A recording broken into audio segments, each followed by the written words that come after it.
Too many bots. I kind of wish they would release the classics for Switch like they have in the 3DS. I would love to play games like Final Fantasy VI or Secret of Mana on the go, but not buying a 3DS when I already own a Switch. Play them on your phone. He makes a fair point. No, he doesn't. I don't know a phone. I play PlayStation 1 games on my PlayStation 1 games on my phone. Sorry, I got snowballed in the face. But when you get frustrated, you... fucking hell. And then shot me. Wyatt can go suck on a ferret for all I'm concerned. I don't want a fucking phone for that guy.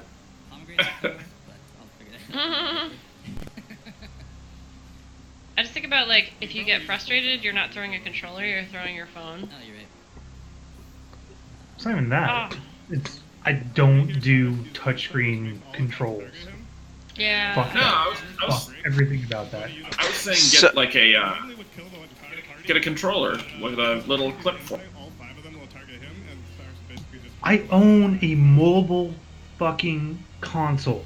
Yeah. Not gonna fucking jump through hoops to hook a fucking controller up to my phone. Oh, you don't have to jump through hoops. It's supported natively. Wow. I'm with Derek on this one. Actually, I don't think I would walk around with a controller attached to my phone. Well, you don't walk around with it. Do you play Mass Effect walking around? No. No, you don't. No, I'm talking about playing on airplanes and airports, like Yeah. Ubers, like. Okay, thank you, Jello. It's not ideal. I'm not gonna fucking haul a fucking. I don't know. Agree to disagree. It just sounds like a whole thing that fucking asked me. Just carry a controller. Agree to disagree. I love that. That was very diplomatic of you, Derek. Having to redo armor first, but it ended up being. Oh, I had random. It's a matter of opinion. We're not gonna come to a consensus about it. Like either something you want to do, or you don't. Whatever. How much life did I take out of you, Benjo? 71. But consensus decision making is all there is. There is no other. So there's 3 people. 2 have brown outfits and 1 has green hair. Who's the main character? Green hair? Ding! That's Terra. Main character of Final Fantasy VI. Play Terra. Is Terra a man or a woman or a asexual, non-sexual person with no gender? You can name them whatever you want. Oh. And I never do. I'm gonna name it Chicken. But to answer your question, they're technically a man, but they have a lady dick. Meaning like a tiny one, or they have a camel toe? No, I mean they're physically Feminine? female, but they identify as a man, but they have a penis. Okay, so they're my nephew. I didn't expect it to go this well. I was just being intentionally obtuse. Well- I think it's just a girl in the game. It's just a girl in a video game. Izzy's cursed because he's a very pretty boy, and he's Latino but looks Asian, and and he loves Japan and goes to Japan and speaks Japanese. So it's really kind of a funny thing. I feel like he'd be more at home in Thailand. Yeah, that's a good point actually. Sucky, sucky. What, Derek? Yeah, thank you guys. Wah. I say he's a fucking weeb. So I was on a bus the other day, and there was this really hot Thai chick sitting next to me, and I was thinking to myself, don't get a boner, don't get a boner, but she did. Oh, I was gonna say, like, you don't ride the fucking bus, bitch.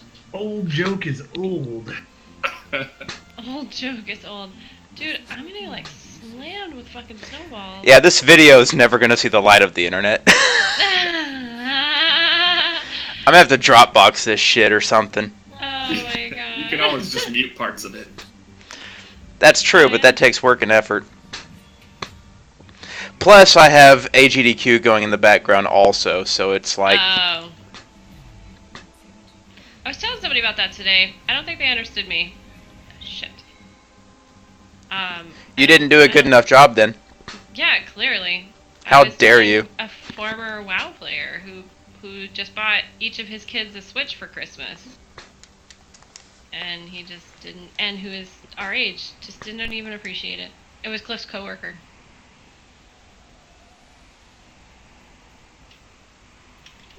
Cliff still exists?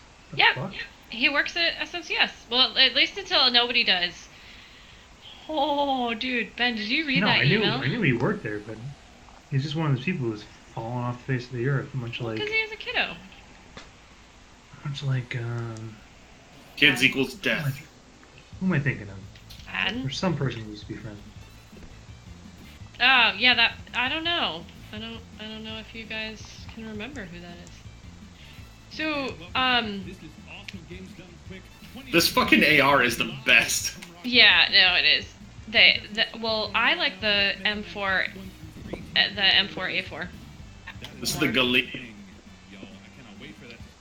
Do you prefer the M4A4? See, I thought you meant augmented reality, and I was like, No. fuck are they doing? Ah, well done, Benja. But I was actually way closer than usual because I actually had a good gun in the beginning, and now I know how that shit works. So Derek, Benja, did you read that email? Because I want to tell Derek about it. Yeah, he did. Okay, so basically, SMCS sent out an email today, or like Josh sent out an email. Do you actually know Josh, Derek? Nope. Okay, so I didn't know if at some point somehow you'd like been hanging out with, rubbing elbows with the C-suite of SMCS. But he sent out this email and he's like, the next couple of weeks are going to be the hardest weeks that we will have to experience, and SMCS will, we will come out on the other end. We may look different, but we'll still be here, or something like that. Some of us will. It didn't say some, but it was basically, that was the subtext. Like, we're closing fucking departments in the next 2 weeks because they need us to stay open, and we can't stay open unless we do. What is this? Remember, like, a couple weeks when we were talking about my hospital system, like the CEO and CFO, like, resigned in the same week? Right. And it turned out, actually, that the director of engineering had been terminated. Well, I shot you in the head, bitch! Had been terminated right before all of the shit started. Like, the shitstorm, the real shitstorm. So, now, like, the state's involved because we're critical access hospitals. So, like, rural access to life-saving healthcare. So they're like, all right, we need you to stay open. So they've assigned all these people. Our interim CEO that they were just about to announce then had a death in the family and had to withdraw. So that's very unfortunate and delays a lot of things. But Josh has been, who's like kind of the acting administrator, has been painting like this really rosy, positive picture of just like, or really painting a picture of resilience. Like, it's going to be okay, it's going to be okay, we're going to be okay. But today they finally said, he finally wrote, like, we won't look the same when it's all over, but we'll still be here. Wow. Yeah, right? We won't look the same, but we'll still be here. My coworker who used to work for Johnson & Johnson, so has been through like some crazy corporate turnover. Nice shot. She's like, wait, so are the layoffs starting? And I was like, that was not what he said, but there are only a few ways that this can end. I really don't like this map. Do you? I don't know, I did there. Yeah? All right? Okay. No. I haven't heard of half of those, so we're rolling the dice on that one. So I'm prepaid, honestly. Like, the state's paying for me. The state's not running out of money.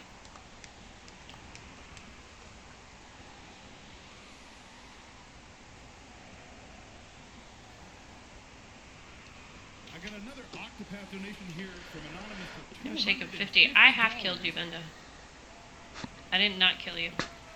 But I didn't kill you. Comment says, this is the prettiest game I've ever seen. I did not hurt you. That, Octopath Art But thing it My is neighbor is priceless, yelling and again. I think Aww. Oh, pardon me. Sorry. I really need to turn off my microphone.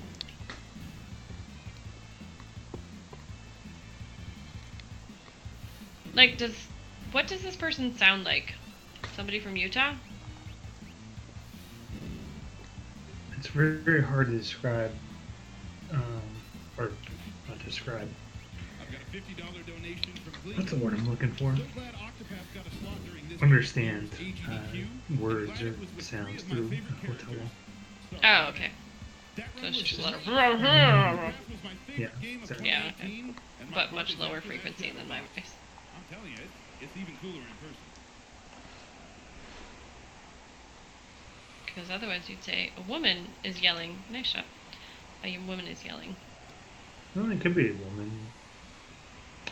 in 2019, for all I know.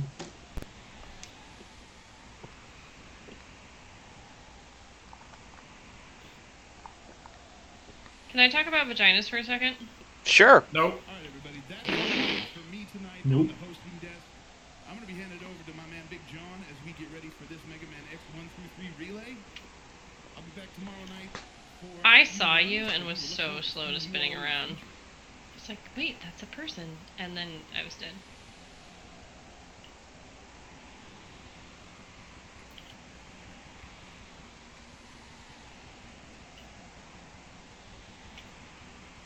What? You're just camping that corner? I'm just Yep. camping.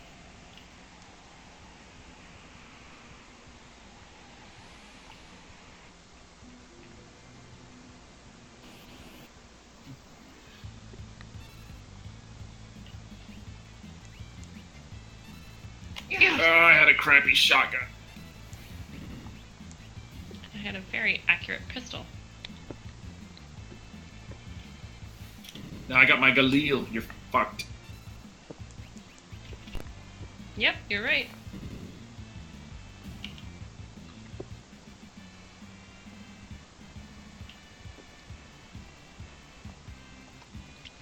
That reminded me of when me and my best friend back in when I was growing up were playing multiplayer against each other, Red Faction, and we figured out that the best weapon in the game was the starter pistol because it was the only one that, like, it had long range capability.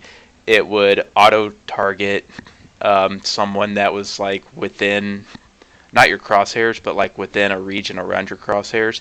And That sounds funny. it was really accurate, and you could shoot it as fast as you could pull the trigger. So it was like, yeah, the starter pistol was like the most powerful weapon in the game, next to the railgun. Well, Bender just killed me with a starter pistol, so... I'd agree. But I like the region around your crosshairs. I think James 2019. I shot my teammates so many times before I killed you. Oh, because they were walking in front of He you? kept walking in front of me. I kept strafing and kept stepping in front of me. Well, it's because he's on a auto strafing program. I am not a strafer. I'm really bad at it. It's like I forget A and D exist.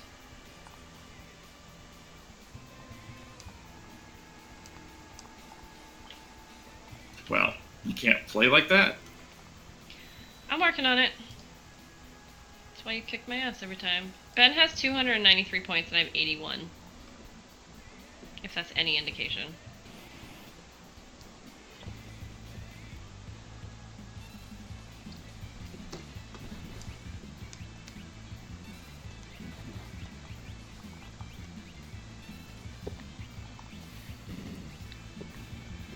I just killed Botween twice. How did that happen?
this evening, we got the Mega Man block kicking off with the Mega Man X1 through 3 team relay race.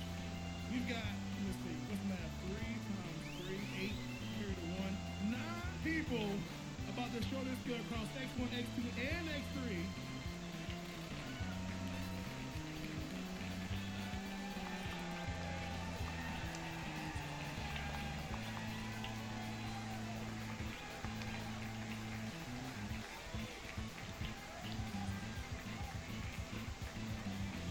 Let's just hope none of them die in the intro stage, eh? Watching. 200,000 people watching. A whole lot of people watching. Anyway, before we get started, yo, we got tons of donations coming in. You know how it is, the Hype Mega Man block. We've got $100 from Tyler. Good job, Bookie.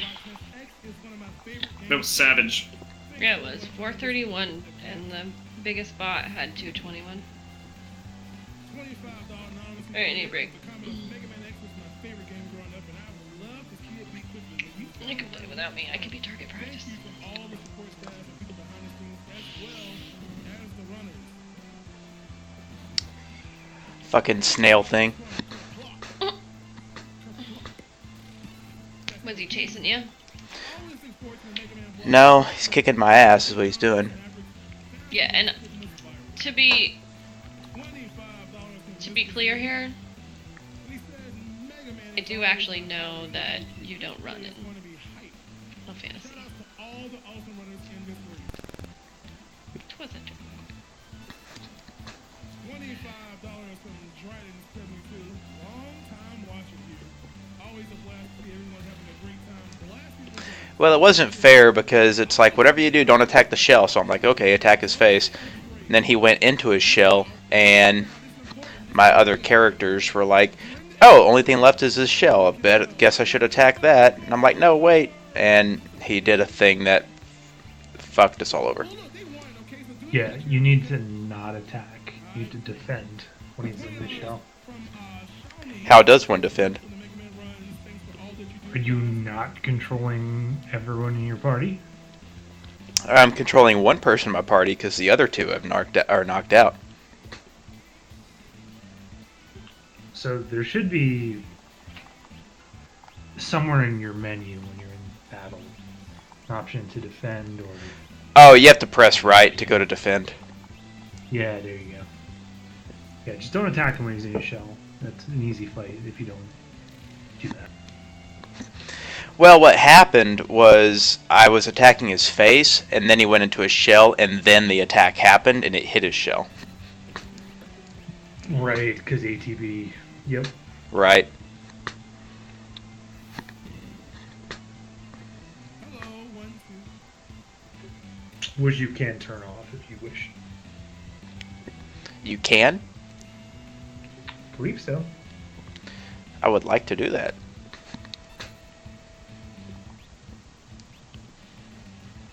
So you don't need a cheat manual, you have Derek. That's I played right. this game like 3 times. So. That's kind of crazy.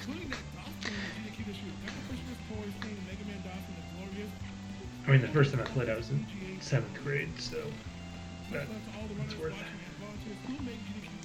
Don't forget, we still have a bid war going on for our Mega Man DOS, which is kind of a transition between our Mega Man block to our Alpha block. CGA has $2,700 flat, VGA 1527. So, do you want your eyes to hurt, or do you really want them to hurt? Make sure you all donate to them.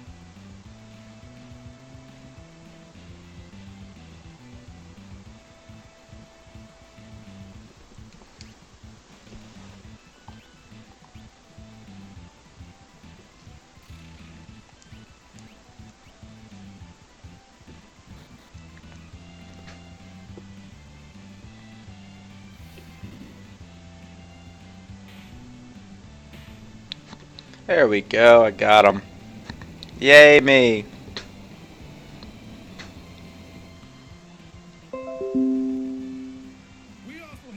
Got a potion. Woot. That's gonna help with everyone dead. They're not real characters, so it doesn't really matter.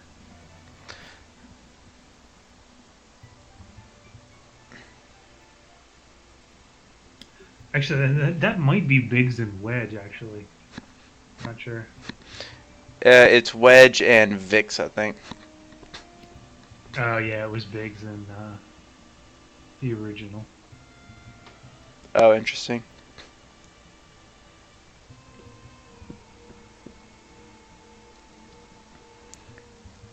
I figure the game's gonna do a hard cut away at some point anyway.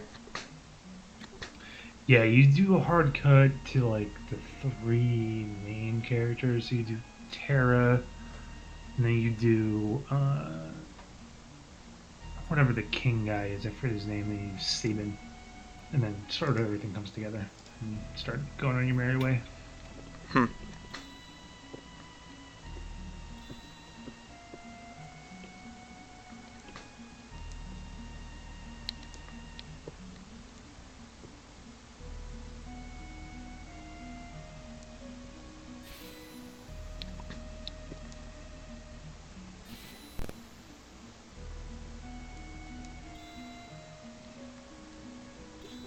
Yeah, you're gonna get Edgar and Locke.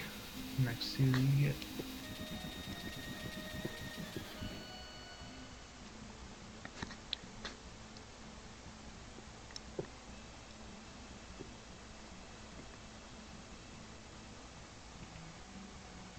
Oh, why did I switch to that bonus weapon?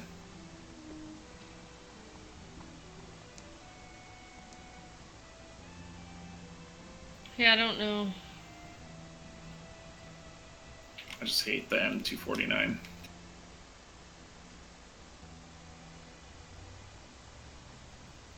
Still learning my guns. It's the big one that is, you can't, it's the LMG that you can't fire unless you're completely still. Ah.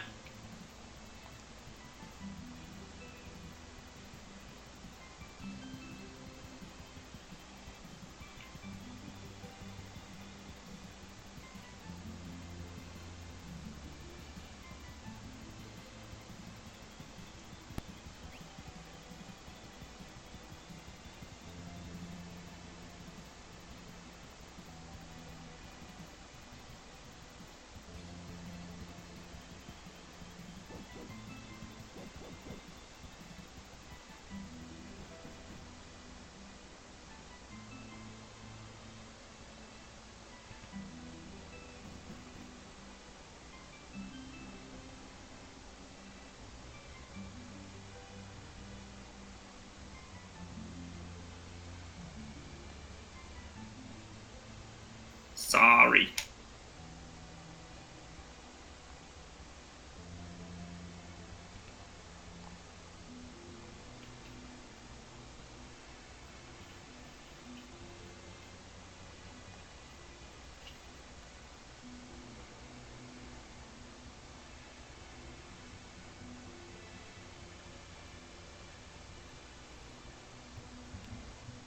All right, y'all. We have some more donations to roll out here. We've got $20 from Polly. Says, hey guys, here's a little something for the cause and for the Blue Bomber. Looking forward to this excellent relay race. P.S. I'll donate another $20 if you guys show me a mega hype.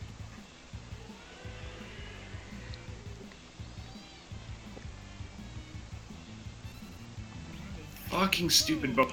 Is everyone in this room ready for this X1 through 3 team relay race? Benja already has 180 more points than I do. No. That previous hype was better than that. Are you all ready for this X1 through 3 team relay race? And I just killed him. I hate that gun I was using. Man, the chat did better. I can't even hear them. But we're going to pass it over to the commentators who are going to guide you through this amazing race. Let's get ready, get hyped for the X1 through X3 team relay race. Commentators, take it away. Be right back. Word. The bathroom and re-beverage. Hi. Hello and welcome back to AGDQ 2019. I am BTW and I'm joined by Alex and Darren Bill. And we will be your commentary for With the bonus weapon. Damn it. So, Derek, have you like decided a time that you know you have to stay up until? I would 5 minutes from now. Yeah. Relay of HTTP. Yeah, I was guessing about that. But it didn't really start to pick up speed until after the Classic Mega Relay of HSP 2018. By our good friend You know it's only Ryan. you know it's only like 9 o'clock here, right? Yeah, it's only like 7 o'clock here. Information from the April Well, but I'm going tired. off your base time. pretty much metaphorically felt harder. Pretty much. I mean, not pretty much. the base. I mean your reference But time. with that said, And then 2 hours makes that much of a difference. We've been waiting a long time for this. We've got 9 Tell Derek players that. representing 4 different countries, including the United States, Canada, Brazil. I fell asleep at 8 o'clock yesterday, so They will be I'm not that far off. And with that said, we would love to introduce those Fair enough. players. So if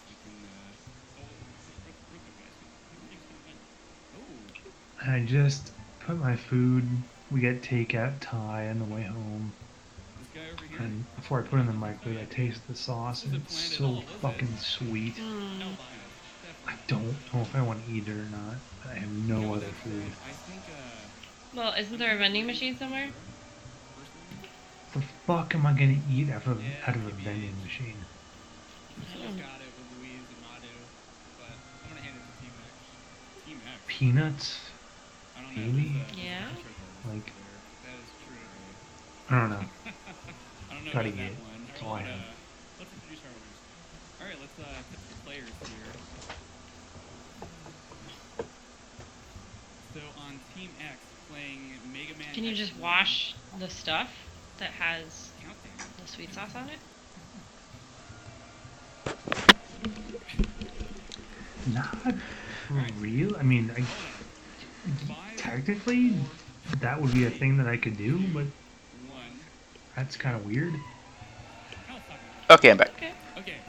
It's like, it's not a thick sauce, it's like a coconut milk sauce, but it's just so fucking sweet. We've got the world record holder of both X1 any %, which is the category which will be played here, as well as the 100% category. Benja, it smells like farts in here. I would never fart. I'll be right back though. You know.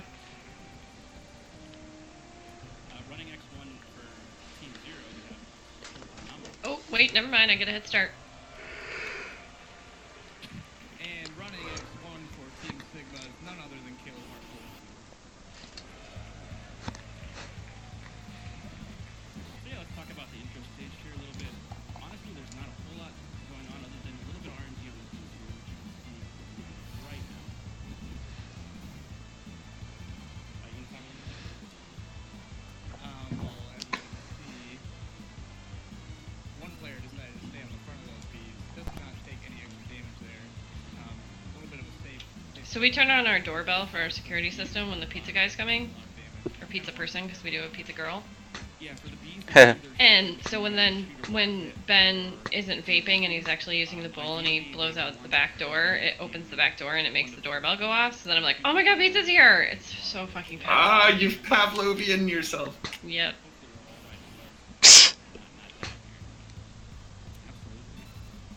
the car is actually being moved faster than walking. Not I have to say, mac and cheese pizza could definitely be eaten. This sounds all really technical. Gotta eat the shit out of some pizza right now. I'm in fucking carb withdrawal. Sucks. Yeah, I could eat the shit out of some pizza myself. I don't know. Cautious. Here's Vibe. It's good though. I need to be in carb withdrawal. I had too many carbs. Not good for me. Well, Bob will shoot out his like little stun block for- He says, sighing heavily. And there's a little bit of rain in this here that can It's good for me to be miserable. No, I'm not sighing because of that. I'm just sighing because my life sucks. Fucking Utah.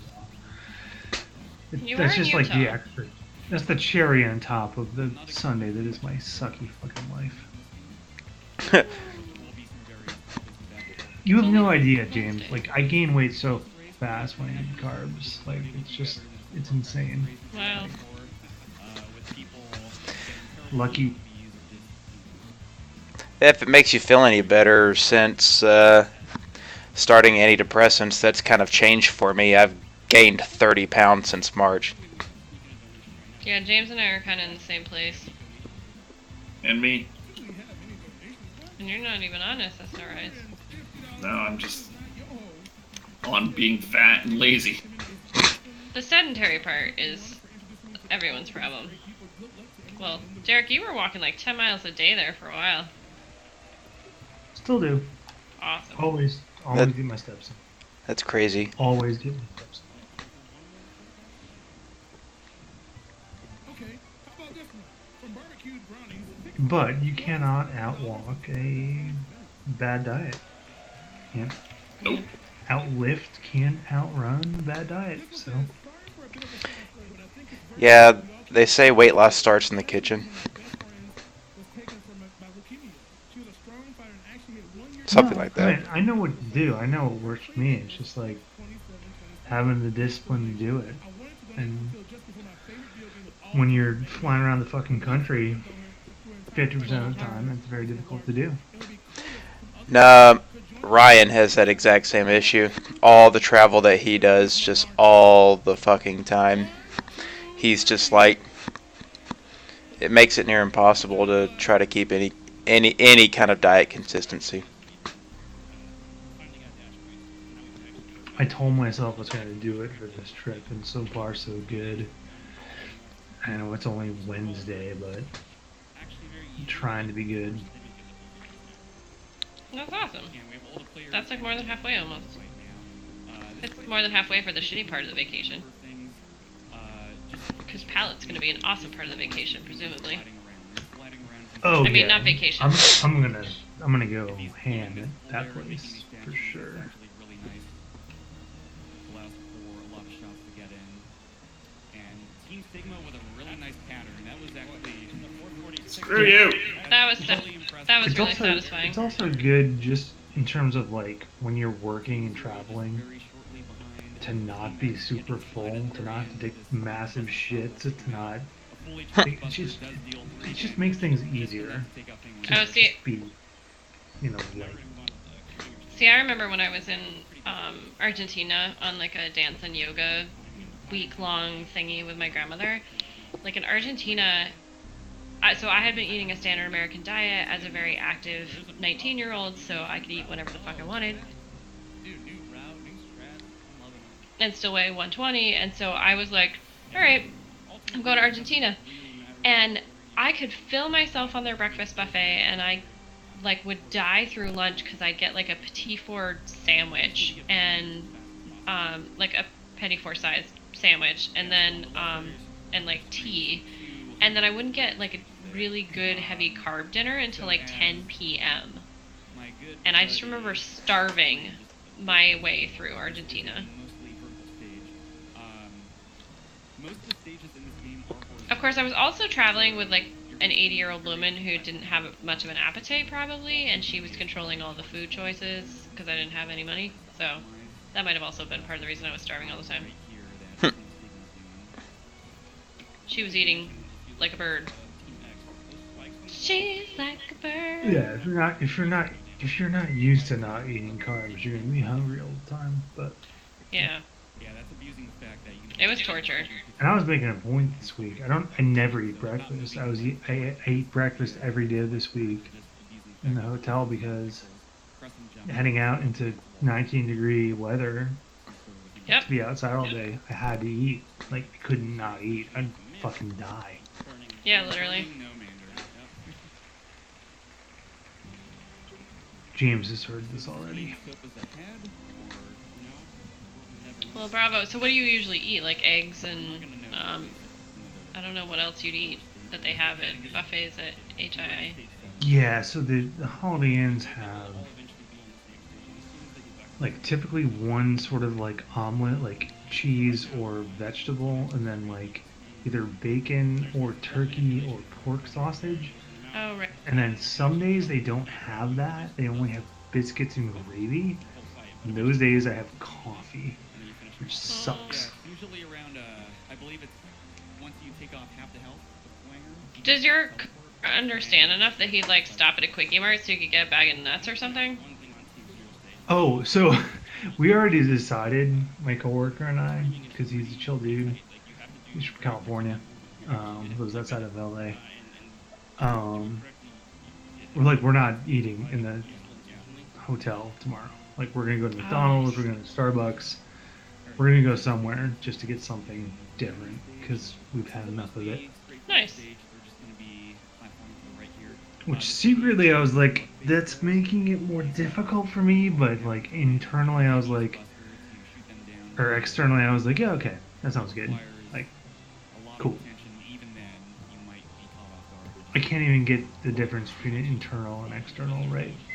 Fucking You're fine. Something's beeping. yeah, I nuked my Oh, really right. sweet sauced Thai food. I haven't taken it out of the microwave. You just made me have a craving for some ramen I've got.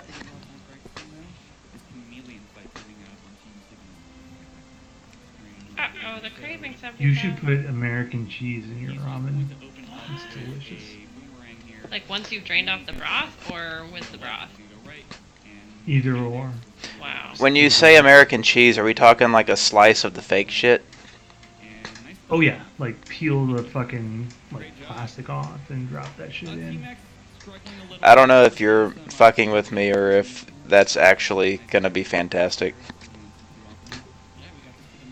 Maybe you'll find out. Maybe I should try it. Benja, your character, when you killed me and it showed you, was facing away from me. I was going to say backwards to me. So facing away from me, and you had a bullet wound on each ass cheek. And just for context here, Nice. So you were literally bleeding from your ass. all players will be running the any percent category. In the case of X1, any percent involves picking up no upgrades ideally, so no hearts, no sub-tanks, and no armor pieces. However, all players here have agreed, it's a gentleman's agreement, to pick up the sub-tank in Eagle Stage, which we'll be seeing on the screen right now. And this is just to mitigate the potential for a death later on. It's very easy dying when you're strictly playing low percent, especially against the final boss who can kill you in just 2 hits. I think I'm the closest I've been to you to date, Benja. Yep. Only 15 seconds though. Oh, shit. Oh, good, Moogles. Googles? Moogles. And Team Sigma entering the Koopo. Alright, my pinky is dying. This fight is one of the worst as far as I think they call them logs in that game. Weird. No, they're called Moogles. Are they really? Yeah. It looks like we have pretty much perfect armor. Dive list for Team Sigma, which is really, really good. That's incredible. Let's see if Team X can match this. Oh, Eagle looks like he's ready. Oh! 2 dive lists. That's 2 dive lists. That's good. Alright, so Team Sigma and Team X are pretty close. Team Zero, we have no idea where they are right now. They could be like 5 minutes behind for all we know. Probably not, though. Yeah, now we have the routes are getting a lot closer together. So now you see Team Zero is entering Eagle Stage, and Team Sigma and Team X are. Oh, we actually have another route deviation. Oh, wow. That's funny. This is too much for me. Yeah, yeah. So I'm just I'm gonna stand up and walk away now. Yeah, yeah, yeah. I can't commentate this anymore. So maybe actually even a couple more stations until we see who's in the lead. Though we did know that Team Ninja's wearing a huge hoodie with the word Gucci across it, really, really large. And you know what I just realized? He kind of looks like that shithead who threw snowballs at me if you give him long hair. When you're just running the game at home, it's probably best to save mammoth. Dun dun dun. Yeah, right? I was thrown... Compared to bosses like Eagle and so on and so forth. Wait, Ninja shithead confirmed. The choice would be a very particular order so that the The plot thickens. yeah, because some of them are 3 inputs and some of them are 2 Oh, that makes me want to watch Mystery. inputs. Like, That's Bone? kind of the reason why Oh, so we totally got, like, played by our goddamn, like, program. Our programs yesterday. Oh, I don't want to hear the story. because they'd already done Eagle. It's the kind of thing where they act like they're writing everyone off the show and then they change their mind. All in one episode. Team Sigma in Southwest, right? Yeah, that's irritating. That's how I was going to describe it, sweetheart. Anyone catch Team X's Thunderstormer? Did not. So, Okay. so once we come I know back they to don't know the Bones. here, It wouldn't be worth using all the character names and describing all the places they wanted to go. there's a large possibility of a kind of a time shift. So there could be some time gained back if Team Sigma gets better RNG than Team X does. Yeah, so back on Team X's screen, Boris is finishing up Mandrill there, just killed him. So Mandrill can do a bunch of actions there. Ideally, you just don't want Mandrill to punch a bot. So one thing I will say about the stage that Team Sigma is on is that even though it's really dark, most players turn their screen brightness up and they can actually see the stage. It's not as dark as it appears on screen. That is a good, Pretty good RNG. Yeah, so for they're Team Sigma. kind of cheating right now. Yeah. Let's see what this looks like for Team Zero.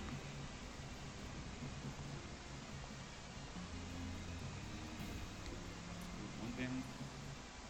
Looks good. Not too That's bad. really good. That's really good. So a perfect pattern would be no bounce there. But one bounce is perfectly fine.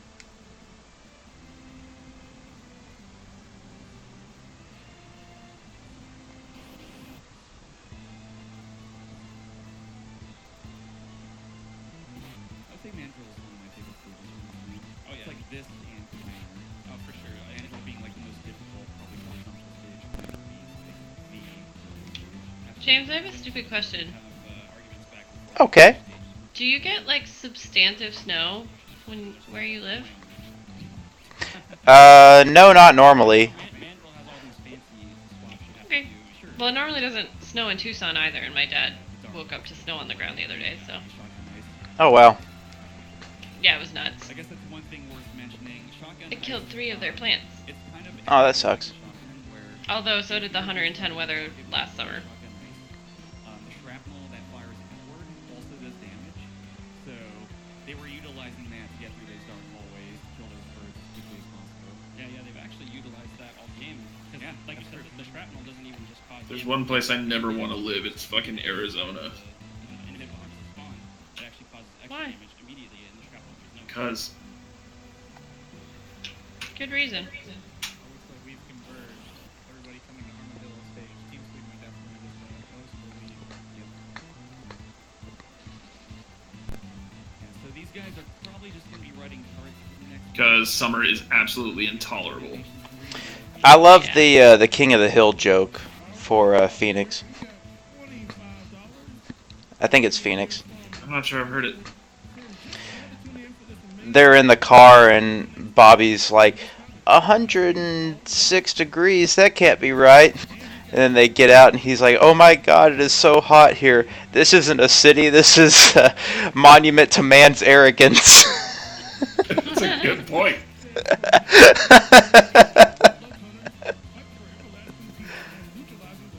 Anyway, I never want to live there. Way too hot in the summer. Alright, so they're taking some careful jumps. And way too dry and boring every other Birds are based on season. areas where if you're standing on the cart, they will spawn. Whereas if X is up in the air, then they just don't spawn. Yep. He's not just bored here on Team Zero's screen. He's actually doing something. Team Sigma here fighting Armadillo. So Armadillo can break out of the roll early, or he can choose to just. So, expectedly, I'm Pretty average luck. Yeah, that was passing pretty him. good. So, He can be Alright. good night. Aw. Night night. Good night. Okay, night. Team Zero getting some rolls, about the same pattern, and Team X getting more rolls overall, and still going, okay. And so if you can imagine yourself like 30 seconds of that. Rawr. Yeah, Rawr, bug. Rawr. really unfortunate. Luckily it didn't happen here, especially with all the teams still so close. Alright, we're gonna sign off too and get lost in YouTube and our shows for a little bit before bed. Now we're moving on Aw. to Okay, I understand. launcher Sorry, Diane. and all these things. Have a It good is. night. It is okay. I will be playing Final Fantasy 3, I suppose, known as 6 in some other regions, evidently. We'll be getting cozy on our couch. So I hope you are cozy wherever you are. Well, I am wearing the slippers y'all got me, so of course I am. Aww. Yay! Slippers engage. I'm glad to hear it. Slippers and caged indeed. Give Smudge a pat on the head for it.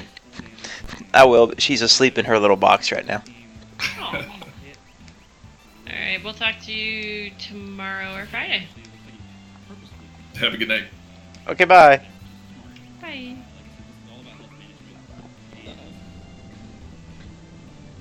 We'll see whenever they get to Octopus why that's important. And also, you mentioned the E-Tank. They really don't want to use the E-Tank. They really want to save that for the end of the game, if they do. Yeah, there are a few large health drops you can pick up along the way if they were to use it now to fill up their stuff tank again later, but preferably they won't be using it here. Of course, using it's always better than just flat out playing.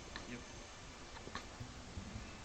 So what you're looking for here from Octopus is to just not go up and do a tornado, because it used to be actually that, well, it still is, that you can jump in and you can actually get soft locked and die. And actually, you got no tornado, so that's amazing. That's really good. That's very, very good.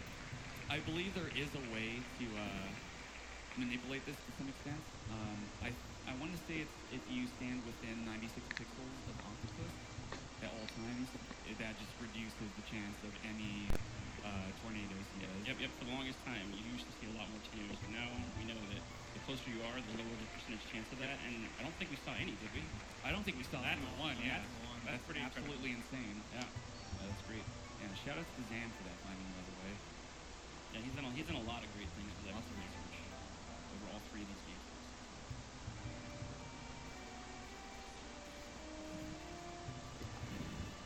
So what we have here on Team Sigma screen is called the Leap of Faith. And he had faith and he got it. So it's a little bit trickier than it looks. It's not impossible, but it's definitely one of those things where you're a little worried here because you can miss these platforms. So he's gonna wait. So the one trick. Ooh, missed bile skip on Team Sigma. All right, so that's somewhat of an equalizer. This is at least 15-ish seconds or something like that. Yeah. So what Caleb there was trying to do was use the ladder hole at the top of the ladder to kind of just wall jump up the wall to the left, and then make it to the door without touching the floor. Oh, another missed one on the bottom left. So you'll see on the top right of your screen what's supposed to happen here, and you'll see just how much time it actually saves. So File's already engaged in this fight, and now he's actually going to skip a lot of this text too, and he's going to. It's much faster.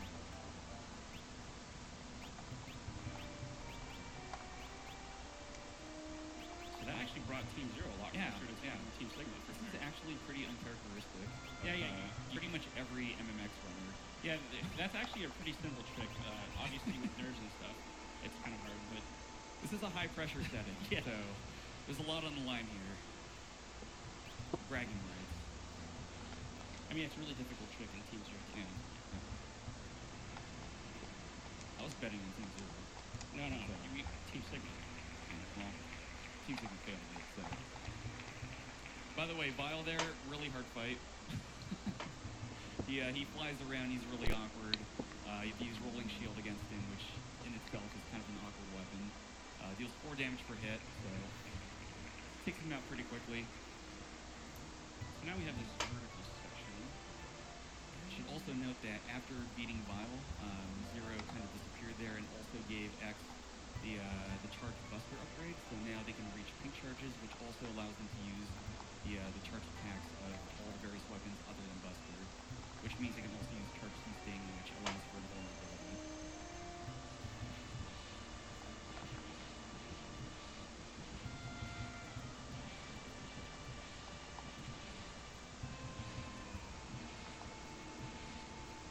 Wanger refight, mostly simple, just using those Octo rockets against them.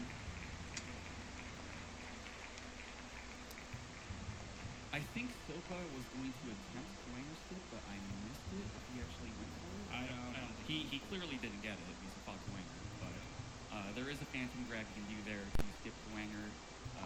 Probably not the best to explain now with everything going on. Pretty technical, but you can skip it and make the game look good. All right.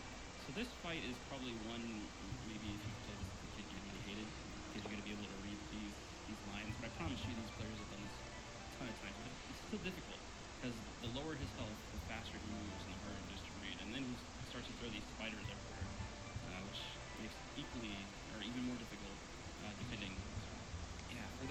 no idea what's going on with this fight.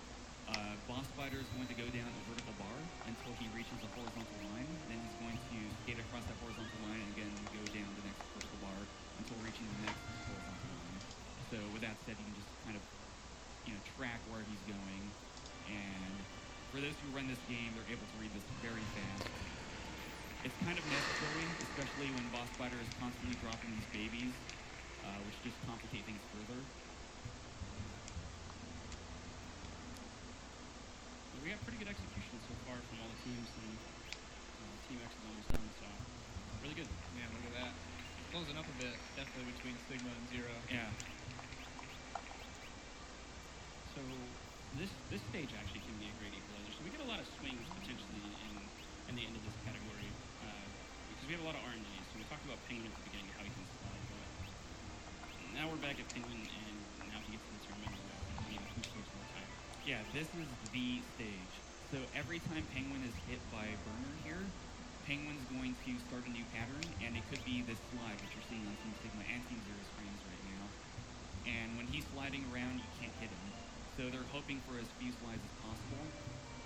It is possible to get something like a zero slide pattern. Wow, 2 slides. I mean, 2 slides. So this is a great example of it, right? Team Sigma is winning going Yeah. to this stage, and now Team Zero is actually ahead. And Team Sigma keeps getting slides. Let's see if he gets one more. Doesn't. Okay, good. But this isn't over though, because Yeah, we have it's more not. RNG bosses. Absolutely not.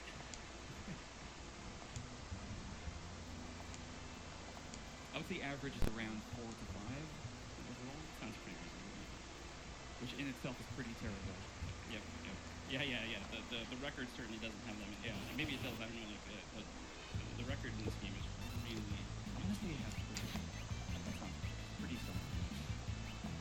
So we're just looking for Eagle to not take off. Another free dive is going to be fantastic. Ooh, I need one at least. Team Zero with great luck. Team Sigma getting dives. Every dive is time lost. Every missed shot also time lost. All of this just compounds on itself.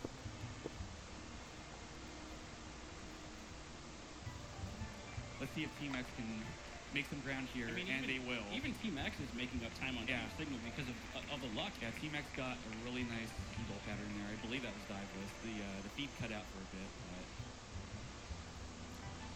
So on the top right of your screen, we have Rank Dragon. See, what you want to see is not green eyes, and you want to also see a 1 cycle on the nose. So there you go. You have 1 cycle on the nose. So that was really good for them. If you don't get a 1 cycle on the nose, you end up giving up time. If not, if neither of the or both the eyes are not dead. yeah, if the nose returns to like its origin point, the walls will kind of expand out again and then reflows, and then you finally get to kill it. Yep. And they all got the 1 cycle. And Team X got probably the worst RNG of the bunch. They got a couple of great eyes. Alright, Team Zero will now be attempting Armadillo Skip.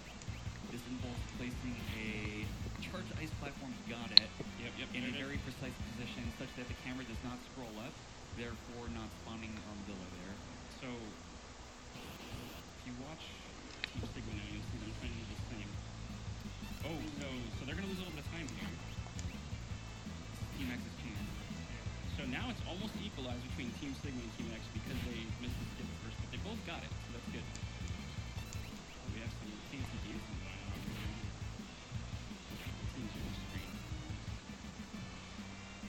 Did a little Really nice. little bit of CF0 charge. Yeah, CF0 charge. You can't actually see that during the regular boss because they don't have the charge weapon yet. But Team X is doing it as well, kind of wrangling in some boomerangs, letting that one fly around. So basically, the boomerang is being pulled towards Chameleon while they're holding a charge, so they can do more damage. So Team X made up a little bit more time on Team Sigma there with a little better fight. Really nice.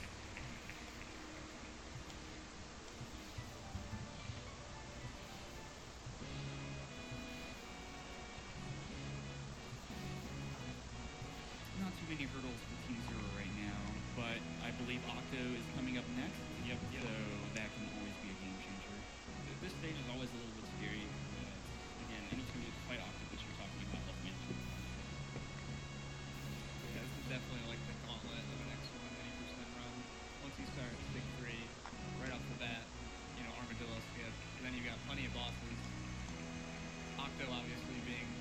big game changer, at least can be, and then D-Rex all the way into Sig 4 with the final fights. It can be a bit nerve-wracking when you're on a really great pace. Yep.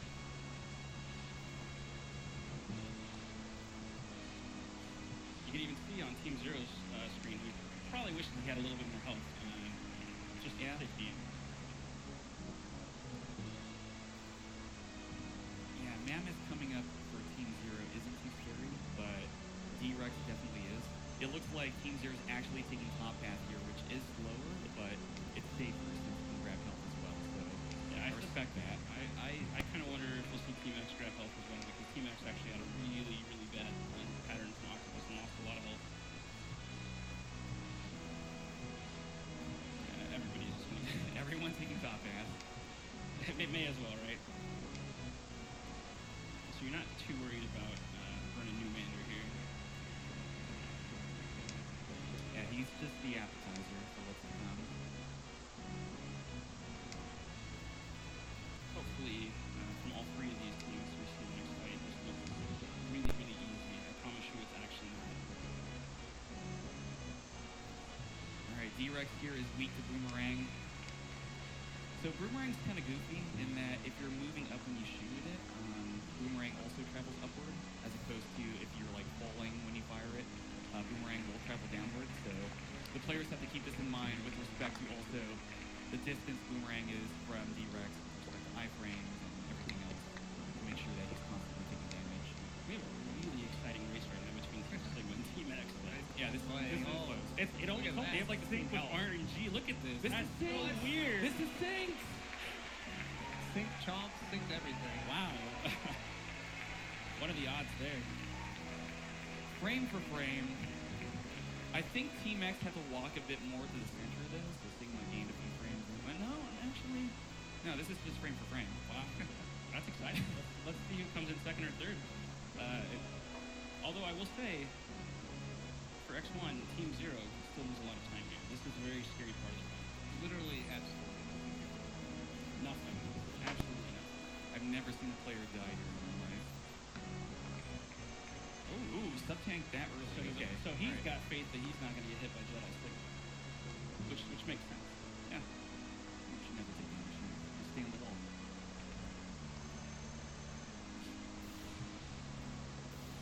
Dogfight is really scary, by the way, but I believe everyone is electing to use a strat developed by Nero, which kind of minimizes the dependence on luck there. I will say Team Sigma gets a little bit of a benefit here because Team Sigma didn't have to eat very tough stuff.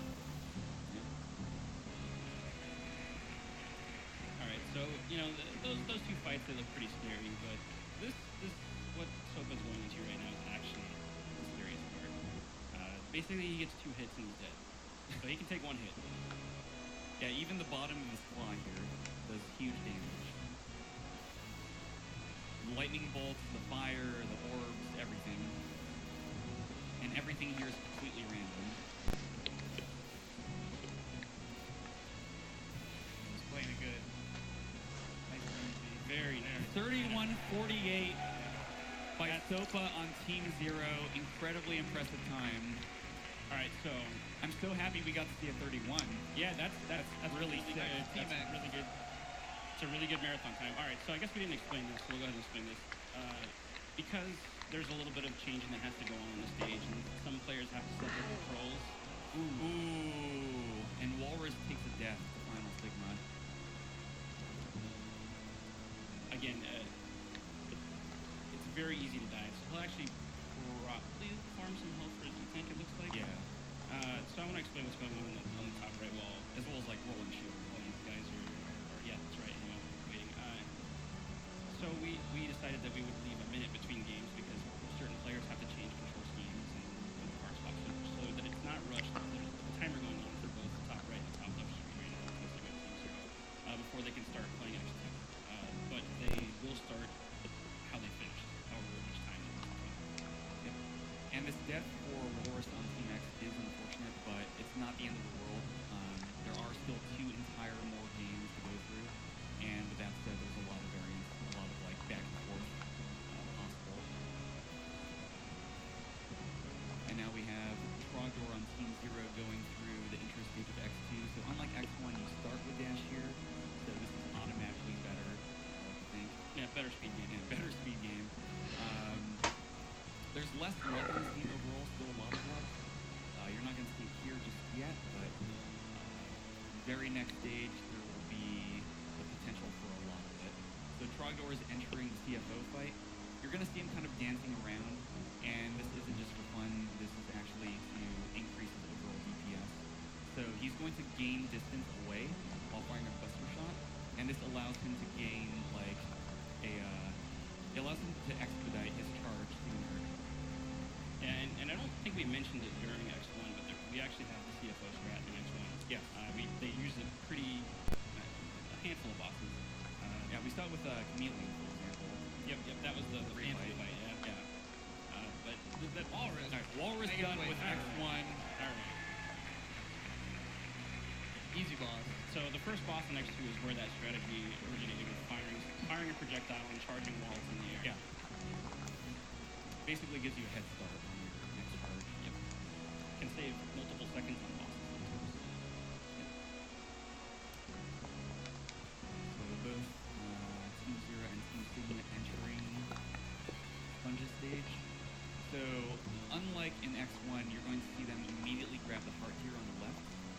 And they're actually going to be grabbing every single upgrade, so that's every heart, every sub-tank, like the sub-tank here, as well as every armor piece throughout the game so that they can collect the Shuriken at the very end. And it just so happens that collecting the Shuriken is faster overall for just beating the game in general, as opposed to X1 where getting the Hadouken is so slow that you want to commit it. Yep, and it's worth noting that it is still any percent because, and it's not 100% because there are things that you skip. I mean, you can pick up the zero parts. I don't think that's not a very popular category at all. Not at all. Yeah, it's really similar to 90%, so most people just run 90%. Trogdor is now entering the Sponge fight. So for Sponge... Alright, now where was that bed at? What we're looking for is for Sponge to grab the ceiling. And There we go. Ideally, Sponge will grab the ceiling at or around 22 total damage inflicted on them. Because after dealing 22 damage, the next hit will cause Sponge to do a rain dance, in which he's invulnerable for 9 seconds, assuming he's on the ground. Yeah, looks like he's just gonna make it mad. Yeah, he had no choice there. Typical racetrack, we don't wait. Normally, whenever you're in the game, you wait to see if you get him to go up, and then you just reset his over whenever you There is some manipulation here, kind of like with Octo if you stay within 96 pixels and you advance swirlies. If you stay 128 pixels or further away from Sponge, you can actually increase your odds of him grabbing the ceiling. And it looks like Team Sigma is getting a good pattern here and will gain significant time on Team Zero. Yeah, so that's you can see the difference there. It's a really good side-by-side example of just how much, and it's a lot of time. It is. It's huge. I don't know. I can't remember exactly how much time. 10 seconds. Each? It's around 9-ish seconds for the rain dance. But I mean, these two teams are fairly close, so that's playing with that. Team Zero now entering Gator stage. I would say this is actually the hardest stage in the game to optimize. Absolutely. Maybe not the hardest to do well from start to finish, but the hardest to just get the most time out of. Yeah, I don't think there's any other stages that are quite this difficult until late in the game. Trogdor now getting the Buster upgrade. This will allow him to reach a few charges.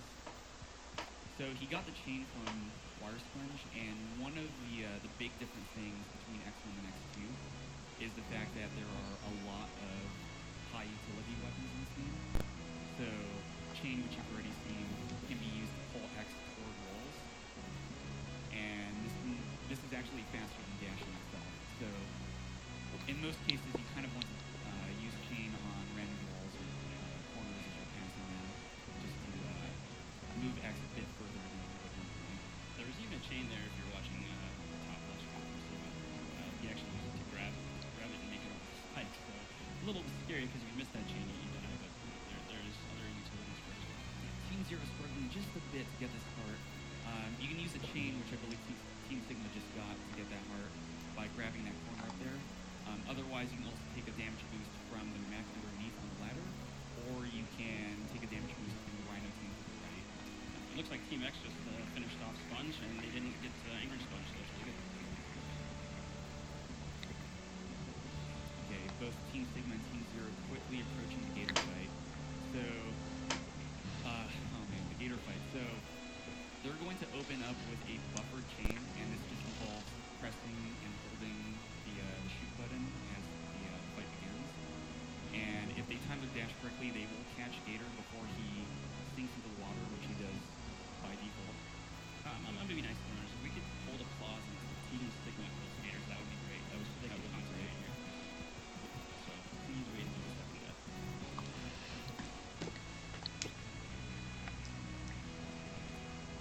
Very nice. All right, teams got they it. both got it. So, what happened there is Gator is weak to chain. The thing is, every time you hit Gator with chain, his AI is programmed to just dive back into the water and just disappear, such that you can't hit him. However, there's a 5-frame window right before he dives into the water in which you can hit him again. So, abusing that, you can just keep him in the stun lock and kill him before he dives into the water. The problem with this is that the room is really laggy. The waves are really strange with the water oscillating in there. And the chain is also projectile, so depending on how far or close you are to Gator, that changes the effective 5-frame window. If you're closer to him, you'll attack later. If you're farther away, you'll attack later.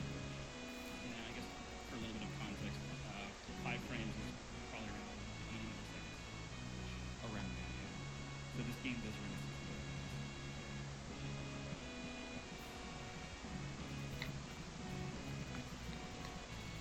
Team Zero now in snag stage, so is Team Sigma.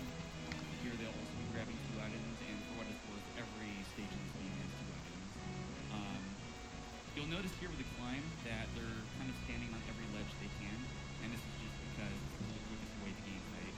It's faster to gain height by getting onto a ledge and then jumping, as opposed to quickly wall climbing up the little shaft. There's some animation that happen as you're kicking off the wall. Slow down. I think with all the bosses in this one may be have more heavy execution bosses. Definitely. How they do it. Yeah, I'm not sure what every player is going to opt to do here. If they're crazy, they can choose to climb all the way up the room with Stag, exchanging blows with him. Otherwise, they might opt for the simpler strat where you just stay at the bottom, and this causes Stag to come back to the bottom sooner. Oh, okay, so Trogdor is electing to stay at the bottom, but Fatso is electing to just climb all the way to the top like a madman. This is faster overall. We got some good RNG there at the bottom. Yeah, every time Stag gets to the bottom and throws fireballs, that's ideal. Because after he throws his fireballs, his iframes are fat. Yeah, I mean, I think we saw a little bit of time gain maybe with the way that Team Sigma did their fight. Team Sigma's definitely closer.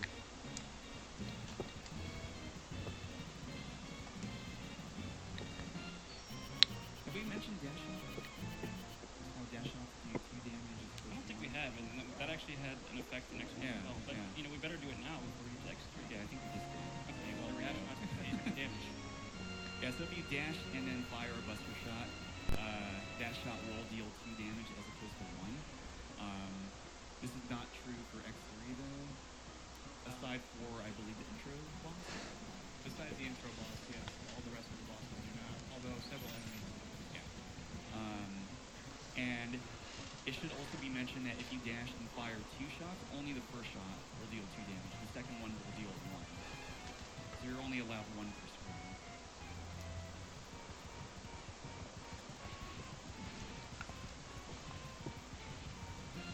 So Team Sigma and Team Zero are coming up on something that's fairly difficult. They're going to fight an enemy called Choppers. What they have to do is they have to get really close, and whenever the fully charged chain first starts, it goes really slow. So they need the hitbox to stay inside of Choppers. And if you do it right, they won't fire again. So as you can see on the left side of the screen, Team Sigma just took the lead. Because they got the chop register hit. So that's how much time that can save. Yeah, it's all about keeping the head of the chain on chop registers, whatever it is. Yep. Shout out to our boy Chop Master. Love that guy.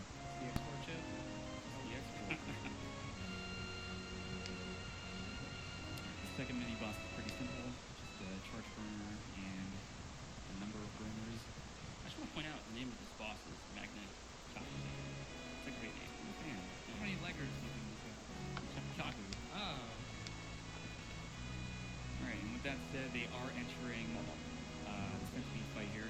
So, Bit of RNG. man, there is a lot going on in this fight. What you want to see here is Centipede open with the attack that involves splitting its tail, which Team Sigma did not get. Let's see if Team Zero gets it. Oh, Team Zero did get it. So, right when Centipede shoots his tail off, the moment the tail bits leave the screen, Trogdor dash jumps into the wall and slid down, and this causes the tail bits to continuously orbit around X. And so actually, Team Sigma got a decent fight after. They didn't get the RNG correct at first, but they did get the good RNG afterwards. And if you've never played this game, what happens there is he sends his little tails out and they surround you and then they crush you. But by sliding on the wall, like BGW said, it just goes into a finale. Doesn't know what to do. They can actually reattach, but yeah, that's kind of not common. So they did get Burner from Stag, by the way. Burner, like Chain, is another amazing speed weapon. Not too good uncharged, but charged, it does light X on fire, and he moves faster like this. And if you use it while airborne, the moment it runs out, if you're still airborne and falling, you actually keep that initial speed. Team Zero and Team Sigma both getting this part now. To ride quickly with this ride armor, they're actually punching off of ledges, because punching gives you more speed than just dashing with the ride armor. Yep, and then similar to every other kind of mechanic in the games, the faster, like if you cannot touch the ground, you kind of Yeah, so they're just punching up the ledge and then tapping the jump. So if you watch Team Sigma screen just then, that little guy in the crystal is actually a boss, a mini boss, but we skip him by creating a little bit of lag. So definitely priority. Like if you ever want to learn a trick in this game, you can learn that trick. It's really, really good. It has a huge time limit. It's also possible with more than just charged burner. It's possible with uncharged burner, charged chain. It's possible with charged silk shot. It's possible with the ride armor itself. You can do it with a rock. So now we have Team X coming up on Centipede. Let's see what kind of luck Looking for a good pattern. they want to see, but not terribly yet. And you're gonna wait around. It's not good. Okay, Alright. there we go. So- Perfect. So he actually had a little bit of patience there. He didn't have to wait, and oftentimes I guess the reasons you might not wait. Yeah. So for Team Zero and Team Sigma, they are now entering Snail Fight. We're going to enter with a buffered Buster Shot and then release this like half charge they still have. They'll then follow up by dashing under these projectiles from Snail for another Buster Shot and then switch to Magnet. And the reason they're opening with a buffered shot is because Snail can open up by just immediately hiding in the shell, making himself invulnerable. By buffering a shot at the beginning, this makes it such that Snail has no choice but to cooperate. Yeah, and they both, it's a very scripted fight. It's not one that I love to learn on the crowd. It's kind of a fun thing to learn. Like, once you learn it, you get to do it. Yeah. Can we talk about how insanely close this is between these two teams 47 minutes in? Yeah, this is They are like a second apart. a really good race now. There's later in this game, like, there's only one way to do it, but this is a really, really good race between Team X is not out of it yet. There's absolutely not. I mean, so Especially with Shoryuken there. Team Zero and Team Sigma both entering the ostrich fight now. There's not too much to say, or the ostrich stage. There's not too much to say about this stage overall. They will be riding this bike, and they want to take special care and attention to how they fire at these like walls that shoot down.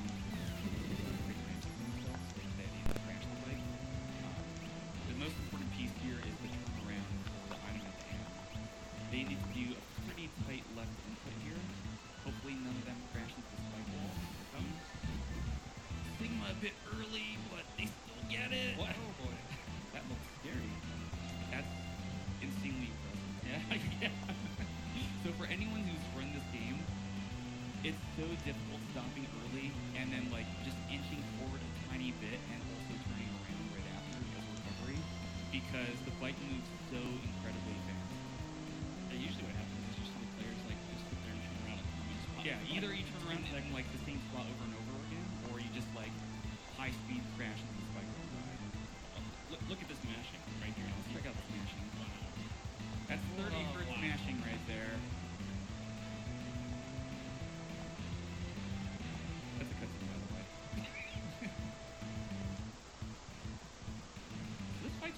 actually. There's a hit reset when he's in the air that'll happen, and if they do it right, they should get a couple shots while they're in the air. And they can sneak in another crystal shot here right before the freeze ends. I believe it's also a 5-frame window, much like the Gator fight. Really, both players executing really well. That's really fun. Like I said, it's kind of difficult because you have to swap. You have to shoot. It's a really tough fight. And it's kind of a tight window. Because as Ostrich jumps up, you're shooting a crystal shot and then immediately switching the buster and then firing again in the air, all in short time frame. And you're doing this multiple times.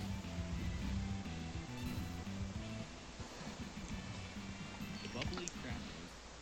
What a great movie.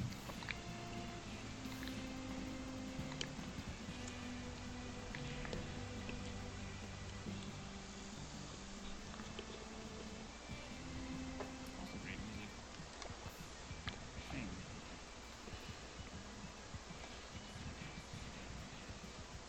Alright, they're gonna use a chart slicer against this fish guy over here. And from here, they're going to climb the left wall using a slope jump. Oh! Is that what they're gonna Team do? Zero with the double neon. I didn't prepare to talk about neon. But it's funny though because isn't that a little bit slower? Yeah, so the double neon is slower. It's a perfectly suitable backup if you miss the left wall climb, which Sigma did get. But Trogdor and Team Zero, not out of it. So, to explain neons, I guess, before Crab comes up, since he got air dash from the boot upgrade in Ostrich just now, when you air dash and release a fully charged buster shot, for that first frame of releasing the shot, you actually have X standing for 1 frame. So if you release the shot and jump on the same frame, you can actually jump in midair. And because you can store 2 charges, you can actually chain this into what's essentially a triple jump. Alright, so both of these players now entering the crab fight. I believe both are going to be going for the Gameo style fight, which is not going to work out here. But basically, when you release a charged wheel shot, the epicenter of where those like petals come out from, a lingering hitbox stays there, such that you can get Crab to jump into it and then take damage again. So you can do 4 damage from the initial attack and then get him to jump into the epicenter, deal another 4 damage. And by exploiting this, you can get a slightly faster fight. This is kind of luck dependent though. Neither player got the correct luck there, but all is well. It only saves 1 second overall. I don't know if so during that whole what they call those Team X is fighting Ostrich, and you could actually see just how tight some of those shots were because they kind of went back and forth. It's a pretty tricky fight. Oh, we got to see a power. I think, yeah, pretty good. yeah. Just have to hold start for those. Ooh, Okay, it looks like Team Sigma. Oh, now he's just he could have chosen to do a neon jump there, but he decided to just respawn the shield guy. We've been kind of going back and forth between Sigma and Zero. Yeah. Zero just took the lead again. There's a lot of back and forth here. So you need charge wheels to access this bottom area to get this armor upgrade here. I guess it's also worth mentioning that Crystal Snail's weapon does turn enemies into solid objects, which can stand on. Yep, which you can't kick off them. Yeah. So there's like a when using it, they're very particular about how they Some slope jumps here to quickly climb this. One of the bizarre things about this stage that Team Sigma and Team Zero are on is I'm pretty sure you can have like a 5-second swing on the stage. Just because of random lag. Like it's not even what you're doing. It just happens. Definitely. These 2 junk robots especially. Yeah, a lot of arms. Team Sigma just got perfect luck on that junk robot, so when that junk robot fully stands up, you can like choose to just jump around, including doing this gigantic jump all the way across the screen. Ideally, you want him to just immediately become vulnerable and just go back in, getting hit by wheelies.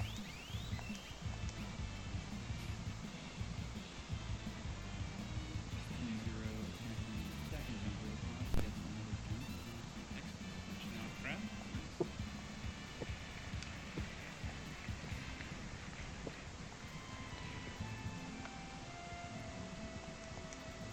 Team Sigma and Team Zero both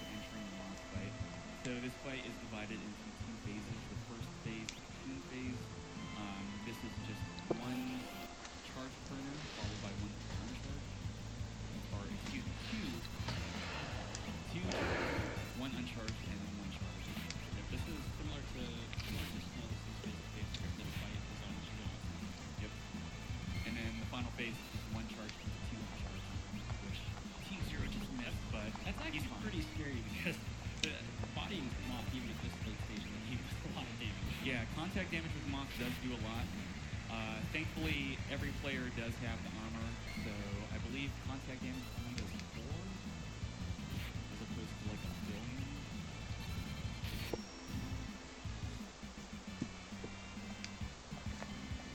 I'm seeing about a 5-second difference, I believe, between Team Sigma and Team Zero. So now we get to the hard part of the game. Yeah. Yeah, so Team Sigma and Team Zero both entering Central Hunter 1. This isn't really like a unique stage in terms of tricks and whatnot, but it's really cool in that you use most of your weapons at least once. So you're gonna see a ton of variety here, a ton of climbing while holding charges and whatnot. This is actually really taxing for the hands, and I promise you, if you're to practice this stage for like 5 minutes non-stop, your hand will be falling. Yeah. Whenever I practice, I do like 5 minutes. Yeah, I'll usually do like 3 IOs and just give up. Yeah, this is one of the most difficult stages in the game, so it's like it forces you to do all of this practice.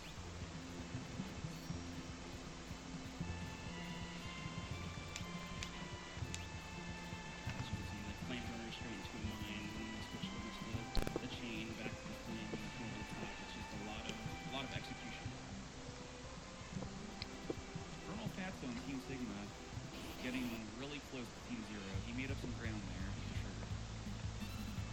So this fight right here, Violin, there's just need charge bubble. Yeah, really difficult. Just release charge bubble and then stand in the space. There is some variance here. The Wrecking Bolt can cause some lag. He can do this thing where he shifts the blocks around and becomes invulnerable. Jumping is actually not bad here, even though it might look bad. Overall, pretty good fights for both of them. They both worked really hard on this fight. Yeah, definitely. And Team X finishing up 8 Mav, just defeated Moth.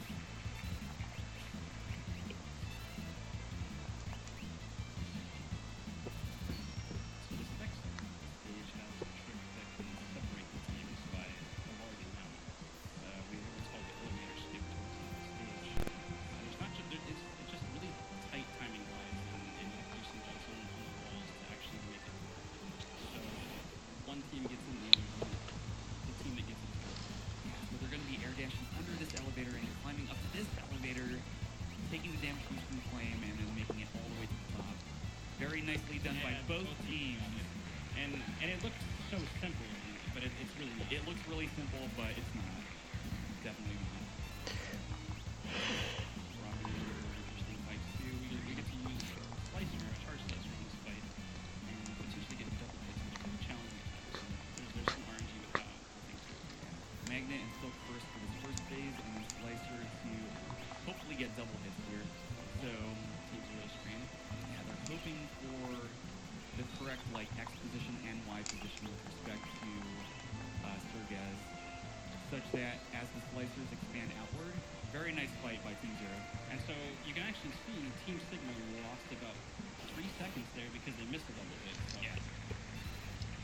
So as Slicer expands outward, the first the 2 on the right will hit Sergez initially, and then the middle one on the way down hits him again. Each one dealing 5 damage.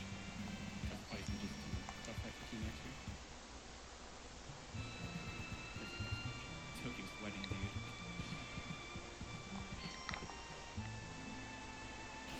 And you got him. Very nice.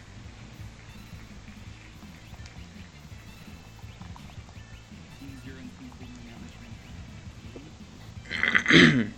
I think we will. So this is a pretty difficult climb stage. Lots of neons here. As mentioned earlier, this is a double input on the same frame. Looks like Team Zero is gonna ditch that idea. Yeah, Team Zero going bottom route, which is much safer. Top route only a second and a half faster. And it's not even worth going for if you don't have the proper neons going into it. A cameo with the helmet too on Trogdor's screen there, Team Zero. That made me a little nervous. I'm not gonna lie. Going between the spikes on the bottom. Ooh. And Team X takes a death to elevator elevator skip in Counter Hunter 2. Not that costly of a mistake, but probably about 25 seconds. I think it's, around 20 to 25-ish. So Team Zero and Team Sigma both got the Shuriken capsule there.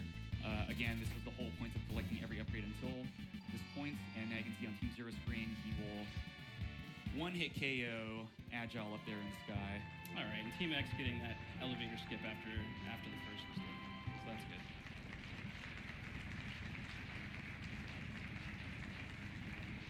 Getting all the upgrades is slow, but Shuriken just saves so much time in the end game that it's worth getting. Can he kill the two? There you go. Oh man, okay. Because there's a little. Yeah. That was, bubble though. Ooh, you never get to see that. Yeah. Alright. Next, Tokyo lining himself up on Sergaz. You got the first double hit. There's the second one. The hat trick. Oh no, too low. There. Yeah. All right. Trogdor on Team Zero opting for Gator first. So Gator, you have to open with 4 chains initially, then swap into Shuriken. Got it perfectly. That's one of the hardest Shurikens in the game. Yeah. Ooh, he didn't. So this is what we were talking about with Gator going underneath the stage. It can actually cost a lot of time, but he should be able to. Hopefully, all right. There we go. So one thing I want to say about doing those short U's too is you actually have to hold one of the buttons going in because otherwise it drops the input. It's one of the swap buttons, right? Yes, for Gator. So while they're doing all of this weird inputs, they're actually holding down a button they normally would hold down. Yeah, that allows them to Buster cancel from chain back to Buster, and then use Shuriken from there. With respect to Shuriken, this is actually pretty tricky to use. It looks like the players are just completely dominating, and this is like free now, but it really isn't. You need full health to be able to use Shuriken, and Shuriken itself does not deal 32 damage by itself, much like the Hadoken from X1. Instead, it deals damage per contact frame. So typically you want to like line up X such that he can get this nice long clean diagonal through the hitbox of your target, such that you can maximize damage overall.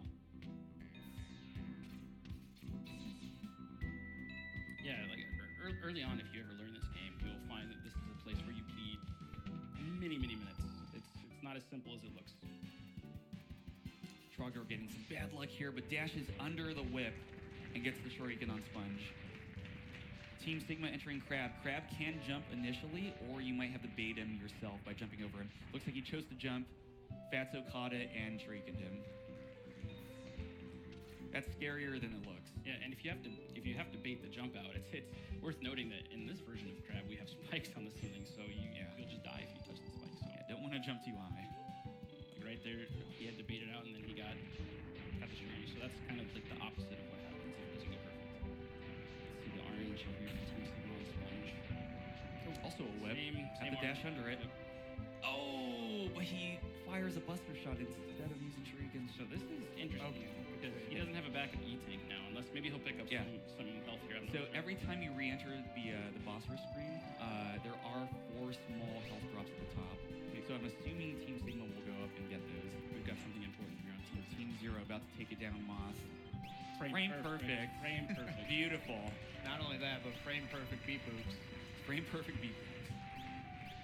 The only use for the helmet. So Moss is still a 2-phase fight here. You just can't do enough damage early on to beat him just from the cocoon phase. Team Sigma also with frame perfect. Incredible.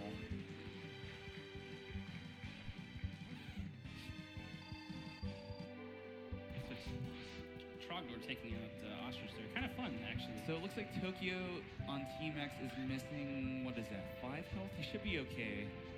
That's not bad enough. Yeah, what, 2, 4, Such that he can't refill his health using the drops at the top. Because again, you want to be at full health to use Shuriken. It looks like he was only down 4. So now we have Snail. Now, there's, depending on how your sub pixels up and down, which is just like a half a pixel with vertical height, whatever, you can actually either get a one-shot or not on this, so we'll see if he gets it. Ooh, yeah, Trogdor on Team Zero attempted some manipulation there. If you do a jump at the beginning of the fight, which lasts for, I believe, between 7 and 8 frames, you do arrange your subpixels such that when you shuriken him, you get the 1-hit KO. Team Sigma gets it. Of course, Snail can also hide immediately. Looks like Okay. very nice. Wow. Okay. Fatso went for a buffered shot, which forced Snail's hand, and then got the 1-hit KO from there. Very nice. Very nice throwing gear. Like I said, that is a really tough shoryuken. All right, Team Zero now in the final stage, which is just a carbon copy of Centipede stage, which you saw earlier. It turns out that the place X was looking for this entire time was right under where Chop Register was. Our boy Chop Register. Our boy Chop Register. He knew. So what you'll see here is they'll show you going into this room. They actually have to do it at a very particular point so they can be close enough to Zero here to kind of like give him a bro fist or whatever and do a shoryuken. This is the perfect ending. It is. It is. It's sad though. Just two bros punching each other. Very nicely executed. Zero takes 2 shoryukens. Cannot do it in one. Yeah, his hitbox is not tall enough. All right, Team Zero now entering the final fights here. It's going to be Wolverine Sigma followed by Sigma Virus. So for this fight coming up right here, what Trogdor wants to see is for Sigma to dash to the left and then wall jump from the left wall. And if so, he'll catch him on the left of the shuriken. Oh, That's but fine. he splashed, took no damage. It's okay. Yep. That was a little weird. Yeah. Good recovery. Yep. And the thing is this game can get away from you very quickly here. If you have no E-tank and you take a hit there, suddenly this becomes like a 4-minute segment instead of like a 1-minute segment. So that could have been a big deal.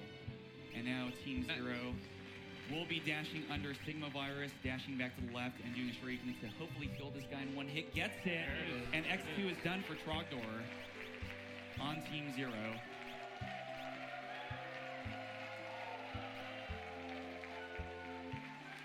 I always believed in Trogdorkins.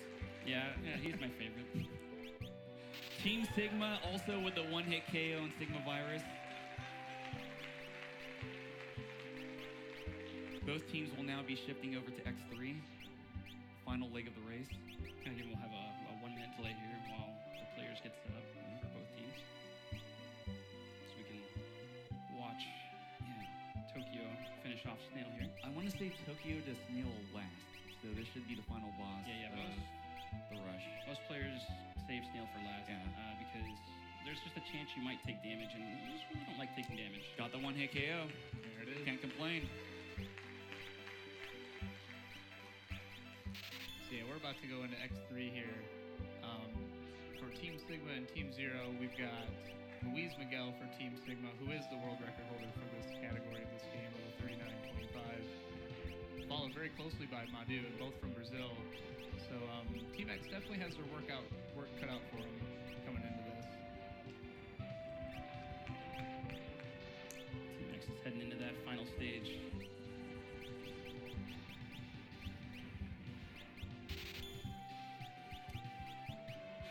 He had a stop there. So that shot looks easy, but it's actually a little hard. You have to time it and not run straight into that shot against Barrier Attacker. You want the Buster shot to basically connect with him right as he appears on screen, such that it's not going through his shield, which it can't. It's just like spawning on his hitbox.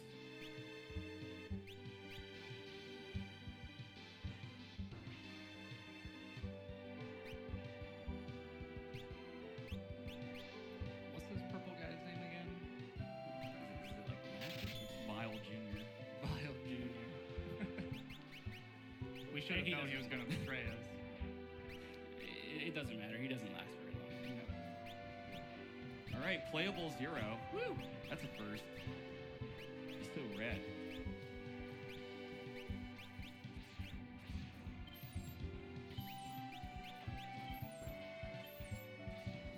So you're going to see Luis dump these green shots here. Zero can charge up to green, where he has 2 full charge shots and then a saber. We're gonna start this, I guess, fight with Mac, but we're gonna start with a green shot and then one saber, and then we can free X there. Yeah, T-Max coming into the final Shoryuken of the game.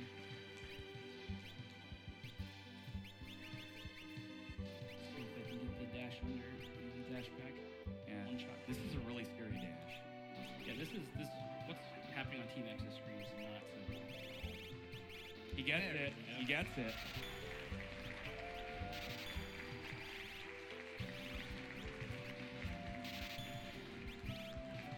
So for Team Zero and Team Sigma, we've got Moa the Giant, our intro boss fight, otherwise lovingly known as Mr. Fister.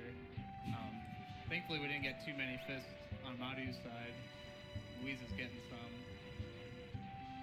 Yeah, all of the teams want minimal fisting here. Nicely done on Team Sigma side there.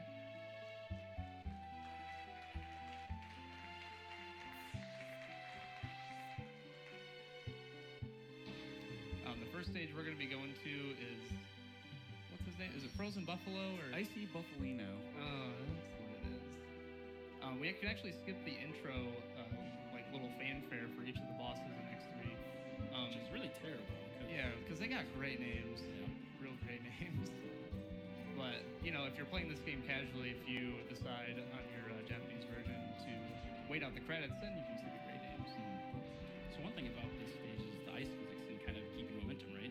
Oh yeah, like on Louise's side here, Team Sigma, just hitting those downward slopes on ice just gives you massive speed, almost similar to the Flame Burner in X2, but I don't know, maybe it's a little bit faster. I think it's even more. Yeah. Yeah. It's definitely unique because this is really the only stage that has these physics. Also, similarly in X1, we have slope, or not slope, but yeah, like little slope jumps that you can do. Weird in X3, you can actually just do them on flat ground by turning around and then jumping again. And we will be getting the dash boots in this game. They help quite a bit, just in stage movement, but definitely in a very important part towards the end of this run. Yeah, dash boots are pretty cool in X3 because you can also up dash, unlike X2. And sometimes if you hold up while you up dash, you'll actually up dash. Sometimes you won't. So one thing that happened there, I think we have an agreement here as well for E-Tank. Yes. And so Louise actually went to try and get the E-Tank here and tried it 2 times and then kind of gave up on it because it's not an easy trick. Yeah, it's slightly faster, but it's a very difficult trick that you would do at 100% called bootless, which is very similar to iceless. But there's not very good of a visual cue to set it up, so we just do a double kick there. What a great boss right now. Ooh, almost got him.